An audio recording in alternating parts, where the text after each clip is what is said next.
예, 안녕하세요. 한국건설기술연구원의 황석환입니다. 제가 사회자 아니고요. 이게 일부러 그런 게 아닌데 지금 사회자님하고 똑같은 복장이 돼가지고 처음부터 좀 당황스럽습니다. 하여튼 같은 옷 다른 느낌. 그래서 시작해 보도록 하겠습니다. 그래서 재난이라는 키워드들은 그렇습니다. 재밌고 웃길 수는 없어요. 왜? 재난이라는 게 심각하기 때문에. 그래서 최대한 재밌는 형태로 제가 좀 노력을 해서 만들어 보려고는 했는데 어찌됐든 재난은 심각합니다. 그래서 빨리 넘어가도록 하겠습니다. 그래서 왜 재난은 계속 발생을 하고 점점 심해지고 빈도가 늘어나는가라는 부분들은 결국은 기존에 뭔가 우리가 가지고 있던 일정한 패턴을 넘어가는 거예요. 그래서 재난이 균형이 깨진다라고 얘기를 할 수 있고요. 그 균형이 자주 깨지면 이제 우리가 얘기하는 재난이 자주 온다 이렇게 얘기를 합니다. 그래서 재작년이죠. 2022년에 강남에 뭐 116mm가 1시간에 내렸다고 하는데 얘를 산수로 계산을 해보면 저 컨테이너 박스 2리터 생수를 10,000병을 채워요. 우리가 얘기하는 이삿짐 센터 그거 있잖아요. 10,000병을 채워요. 그거를 강남구 23만 6천 가구에 1시간 동안 배달한 양이 비가 온 거예요. 이거 가능하겠어요? 물리적으로 불가능합니다. 차로 이동을 못해요. 그 정도로 지금 극단적인 재난이 발생을 하고 있다는 거고요. 제가 비를 연구하기 때문에 좀 말씀드렸고, 그러면 왜 이 재난은 계속 뭐 기후도 그렇고 모든 게 좀 반복된다라고 우리가 계속 느끼잖아요. 왜 반복될까? 거기에는 두 가지 소스가 있습니다. 뭐냐면 열이에요.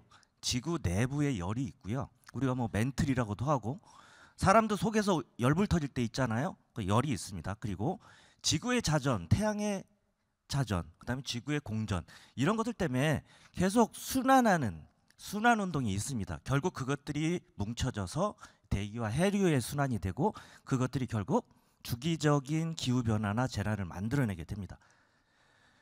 이 회전 운동은 결국은 주기성을 만들어내요. 이렇게 원운동을 하게 되면 그거 시간축으로 보면 이렇게 주기적으로 나타나거든요. 만약에 지구가 동그라면 지금 저렇게 부드럽게 이렇게 진동을 하잖아요. 근데 지구가 네모나다고 치면 저렇게 봄, 여름, 가을, 겨울이 극단적으로 더 나타날 거예요. 샤프하게 나타나고요. 개인적으로는 저 하트 모양을 좀 지구를 만들어 보고 싶은데 저렇게 된다라고 그러면 뭐 극단적인 부분도 있고 아니면 좀 마일드한 부분도 있고 이런 형태로 나타날 거고요. 여기서 중요한 거는 결국은 이런 회전 운동들이 우리가 얘기하는 주기적인 특성을 만들어낸다는 거예요. 근데 우리가 실제 관측을 해보면 이렇게 주기적이지가 않아요. 그러니까 예측을 못하는 거고요. 왜 그러면은 분명히 주기적이어야 되는데 주기성을 갖지 않는가라는 부분들은 제가 힌트를 하나 드릴게요. 저기 노란 걸로 이제 뭐가 그려진지 한번 보세요. 여러 가지의 원들을 저렇게 하면 우리가 얘기하는 셜록 홈즈도 만들어낼 수가 있습니다. 예? 눈치채셨겠지만 우리는 다양한 이런 주기 요소들이 있어요. 달도 있고 지구도 돌고 공전도 하고 자전도 태양도 있고 저 먼 안드로메다에서 영향을 줄 수도 있어요. 이런 요소들 그다음에 지구 안쪽에서도 멘틀도 순환을 하고 그렇기 때문에 그런 다양한 주기 요소들이 합성이 됩니다. 그러면 특정 기후선은 우리가 예측하지 못한 그런 특징들이 나타날 수가 있는 거예요. 그래서 이렇게 원 세개를 저렇게만 돌려봐도 우리가 이상한 주기를 가지는 아니면 주기성이 없는 그런 패턴들이 나타나게 되고요. 이런 게 결국은 우리가 얘기하는 극한호우나 뭐 극한 대설 뭐 이런 것이라고 보시면 되겠습니다. 그래서 저 아래 이제 노란 저런 주기성을 가지고 이제 우리가 얘기하는 자연재난이나 아니면 어떤 지구의 변화가 일어나는데 문제는 저렇게 인위적으로 비주기성을 가지는 지구 가열화 같은 효과들이 있다라는 겁니다. 그렇게 되면 저 주기를 이렇게 끌어올리게 돼요. 여기 보시는 것처럼 끌어올리게 되면 문제가 어느 정도 예전에는 이 정도 수준에서 재난이 났던 것들이 더 자주 반복적으로 나타날 수 있는 그런 조건이 돼버리는 거죠. 그래서 기후가 이제 주기적으로 그럼 변화한다라는 뭔가 증거가 있어야 될 거잖아요. 우리나라에 있어요. 여기 보시면 여기 뭐라고 돼 있어요. 잘 안 보이시죠? 네이처고 1911년입니다. 죄송합니다. 손이 떨려가지고 오늘 그 네이처지는 맞습니다. 우리가 그 아는 네이처지에 1911년에 치국이가 실렸습니다. 여기 보시는 게 대구 선화당이라는 관청에 있는 치국이 사진입니다. 안타깝게도 일본 사람이 찍어서 네이처지에 올린 거고요. 그래서 여기를 보시면 지금 현대 우리 근대 관측으로 보면 우량계로 이 정도의 패턴이 나옵니다. 여기를 이쪽은 가을 쪽이고 이쪽은 봄 쪽이에요. 여름이라고 보시면 돼요. 근데 이거를 치국이 자료가 남아 있고요. 영조 이후에 그걸 합성해 보면 이렇게 됩니다. 이거는 우리나라뿐이 아니고 지구 전체뿐이 아니고 우주에서 유일하게 있는 자료입니다. 그래서 이걸 보시면 어느 정도 주기성은 분명히 있다라는 걸 느끼실 거예요. 그러니까 이 자료가 그만큼 중요하다라는 것도 있지만 기후는 주기적으로 변한다. 장기적으로 보면 그 안에는 다양한 변동 요소들이 있다라는 부분이에요. 근데 그런 것들이 왜 자꾸 빈도가 높아지느냐라는 거는 결국은 지구가 뜨거워지니까 우리가 한계를 넘어갈 수 있는 그 기준들이 점점 높아지는 거고요. 그래서 이게 작년에 공주에 왔던 비예요. 아니 올해죠. 죄송합니다. 올해죠. 1973년하고 2023년 보면 한 달 동안 온 비가 점점 증가하시는 거 볼 수 있을 거예요. 평균은 비슷해요. 근데 극한치가 계속 경신되고 있다라는 것이 지금 트렌드고요. 그리고 여기 보시는 거는 저희가 레이더 관측으로 비를 실제로 관측을 한 거예요. 그럼 여기 이제 이런 점들은 우량계가 있는 거고요. 보시면 알겠지만 얘들이 무슨 게릴라처럼 갑자기 생겼다 없어지고 여기 보시면 없는 쪽으로 이제 싹 생겨서 지나갑니다. 비가.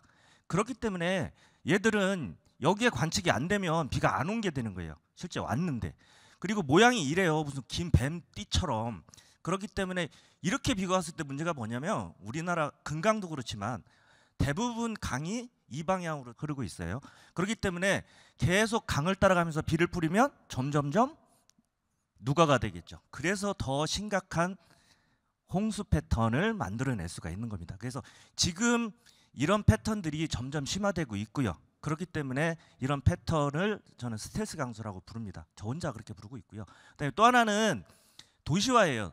예전에는 이렇게 제방이 있으면 여기가 농경지나 이런 거였기 때문에 터져도 사람 피해는 없었어요. 근데 문제는 아시잖아요. 오송처럼 제방이 있는데 여기에 점점 사람들이 도로를 만들고 인위적으로 구조물을 만들어요. 그렇게 되다 보면 이거는 우리가 얘기하는 인위적인 자연재해로 이어지는 거예요. 자연재해만이 문제가 아니고 인위적인 부분이. 그래서 이런 부분에서 이게 저도 살다 보니까 최초로 정치쇼에 한번 출연을 했습니다. 과학자가. 그러니까 왜 정치쇼에 과학자가 출연을 하느냐. 그만큼 과학적인 부분, 재난적인 부분은 사회적인 문제하고 아주 밀접합니다. 우리가 그만큼 생명을 다룰 수 있는 문제이기 때문에. 그래서 지금까지 과학은 제방이 터지면 제방만 이렇게 막 튼튼하게 지려고 했거든요. 그런 문제가 아니고요. 똑같은 상황은 절대 안 옵니다. 그래서 이제 우리 말하잖아요. 골프공이 어디로 튈지 모른다고. 분명히 내가 골프공을 쐈는데 그게 유성으로 나타날 수도 있어요. 최종. 이게 무슨 얘기냐면 우리가 이제 나비 효과나 이런 말을 많이 하잖아요. 내가 과학적으로는 어떤 행위를 했지만 그 중간중간에 사회적 요건이나 우리가 예측하지 못했던 그런 부분들 때문에 결과는 우리가 원하지 않은 아니면 우리가 예측하지 못한 그런 결과들이 나온다라는 거고요. 그래서 이제 저는 개인적으로 역사를 되게 좋아합니다. 그래서 여기 요게 우리가 얘기하는 잉카의 멸망을 철회한 스페인의 장군이고요. 여기가 이제 잉카의 왕이죠. 그래서 여기 이제 쿠스코에 황금을 찾으려고 파나마에서부터 배 타고 갔어요. 근데 여기 보시면 알겠지만 10년 걸렸습니다. 정보 가는데. 왜요? 우리가 아는 거랑 다르잖아요. 배 타고 가가지고 처음에는 여기 도착해서 밑에 밀림을 뚫고 가려고 했는데 밀림 힘들잖아요. 못 갔어요. 2차는 더 아래까지 내려갔어요. 여기까지. 그래서 넘어가려고 그러는데 여기가 우리나라에 아니 전 세계적으로 가장 건조한 사막지대예요. 여기를 통과를 못했어요. 그렇잖아요. 가본 있고 말 타고 여기를 사막지대를 물이 없으니까. 근데 3차는 그거보다 위에 해서 이렇게 사막을 타고 내려갔어요. 어떻게? 이때 엘니뇨가 발생을 해서 여기가 비가 와가지고 사막이 초원이 돼버린 거예요. 그래서 무사히 얘들한테는 무사히고 쿠스코에 있던 우리 잉카 왕한테는 안타까운 상황이 돼버린 거죠. 왜 그랬냐면 이 지역은 평균적으로 16에서 22도씩 1년 내내 아주 살기 좋은 온도예요. 그 정도 되면 물이 증발이 잘 안 해요. 그렇기 때문에 비도 안 내리겠죠. 그렇기 때문에 이 지역은 거의 사막지대라고 보시면 1년 동안 한 20-30mm밖에 안 와요, 비가. 그렇기 때문에 엘니뇨가 오면 여기가 좀 따뜻해지거든요. 그러면은 증발산이 늘어나서 그것 때문에 이제 비가 좀 오는 거예요. 그래서 우리가 얘기하는 거는 이런 기후라는 거는 한 가지 요소만 보면 안 되고요. 여러 가지 요소들을, 그리고 그것들이 복합돼서 재난, 재해가 일어난다. 그 의미가 되겠습니다. 그리고 또 한 가지는 이 물과 관련된 거예요. 저는 비하고 물을 연구하기 때문에 여기가 우리가 보는 예전에 38도선, 그다음에 지금의 휴전선이에요.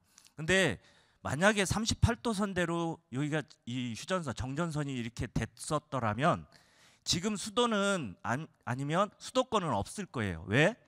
지금 양쪽에 두 개의 댐이 있습니다. 소양강은 충주댐, 요 있죠. 근데 38도선대로 그어졌으면 소양강 댐을 질 수가 없어요. 그러면 이 물을 50%씩 서울 아니면 수도권 인구가 먹고 있는데 이거 하나 없잖아요. 그럼 여기는 그만큼 인구가 살 수 없어요. 그럼 수도가 어디가 됐겠죠? 대전이죠. 네. 여기 밑에다가 이제 하나 졌을 거예요. 우리가 얘기하는 여기 지금 또 댐이 하나 있기 때문에, 그래서 두 개를 해서 아마 대전이 수도가 됐을 것이다 라는 부분들이에요. 그래서 우리가 과학적으로만 의도해서 어떤 것들을 예측할 수는 없습니다. 이런 인문적인 사회적인 부분까지, 역사적인 부분까지 다 고려를 해야 되는 부분이고요. 그러면은 우리가 후대의 짐이 안 되려면 저 같은 사람이 무엇을 해야 되는지를 한번 생각을 해봤는데, 이게 보시면 엄청 복잡해요. 근데 간단한 게, 파란색은요 저쪽 태평양을 중심으로 미국 쪽에 화산 폭발 횟수예요. 그리고 빨간색은 우리나라 쪽의 화산 폭발 횟수고요. 환태평양을 기준으로 양쪽을 두 개가 정확히 반비례합니다. 무슨 얘기냐? 일본 쪽에서 화산 폭발이 늘어나면 미국 쪽은 줄어요. 미국 쪽이 늘어나면 그래서 시소 효과가 나타나는 거예요. 근데 이게 뭐하고 일치를 하느냐? 미국의 달러 인덱스, 예전에 달러가 기축통화였었잖아요. 근데 최근에는 좀 약해진 게 달러의 영향력이 그만큼 약해졌습니다. 중국 때문에. 그렇기 때문에 결국은 자연적인 부분이 인문 경제적인 부분까지 연결이 되는 겁니다. 그래서 저는 주로 이제 최근에 레이더를 이용해서 강수 관측을 하는데, 이게 2차 대전 때 영국에서 실제로 독일 군기를 감지하기 위해서 이렇게 음파형, 좀 보면 웃기잖아요. 근데 이 당시에는 아주 효과가 있었던 기기고요. 그래서 첨단 기술이 필요합니다. 두 번째는 여러분들 핸드폰 많이 쓰시잖아요. 특히 SNS 많이 하시는데 이 SNS를 많이 써주시면 저 같은 사람들한테는 도움이 됩니다. 왜? 이거를 가지고 저희는 강수를 예측을 합니다. 왜? 여러분들은 사진 찍어서 열심히 올려주시면 그건 저희들이 분석을 할 수 있거든요. 그런 방법으로 저희가 비도 예측을 하고요. 근데 문제는 AI가 좋긴 합니다만 여러분들이 이제 해주셔야 될 거는 피노키오의 코를 만들어 주셔야 돼요. 너무 거짓말을 잘해요. 그렇기 때문에 이거는 과학의 방해가 되고요. 우리 인류 문명에 아주 큰 재난이 될 수 있습니다. 그래서 여러분들은 이 코를 좀 잘 만들어줬으면 좋겠습니다. 마지막은 우리 행성이 지구에 이렇게 부딪혀가지고 폭발이 일어나는 거 걱정하고 계실 필요 없습니다. 지금 당장 걱정할 거는 우리 내 세대, 내 다음 세대에서 문제가 될 수 있는 지구 온난화에 대한 부분들을 좀 한번 깊게 생각을 하고요. 네, 마지막으로 시국이 아까 말씀드렸잖아요. 옆에 뭐라고 써 있냐면 걸륭이라고 써 있어요. 이 당시 청나라 연호를 썼습니다. 그러니까 중국에 가보시면, 요 사이트에 가보시면 이게 중국 거라고 돼 있어요. 중국에서 개발해서 한국에 줬다. 왜? 걸륭 황제가. 이렇게 돼 있습니다. 그래서 우리는 이런 과학을 하면서도 실제 아주 중요한 부분들에 대한 좀 어떤 가치관이나 인식을 좀 더 강하게 가져갈 필요가 있습니다. 왜 그러냐면 우리 거 지켜야죠. 그러니까 이런 부분들은 여러분들이 앞으로 신경을 쓰고 조금 더 발전시켜 나가야 될 부분이라고 생각을 합니다. 네, 이상으로 발표를 마치도록 하겠습니다. 감사합니다.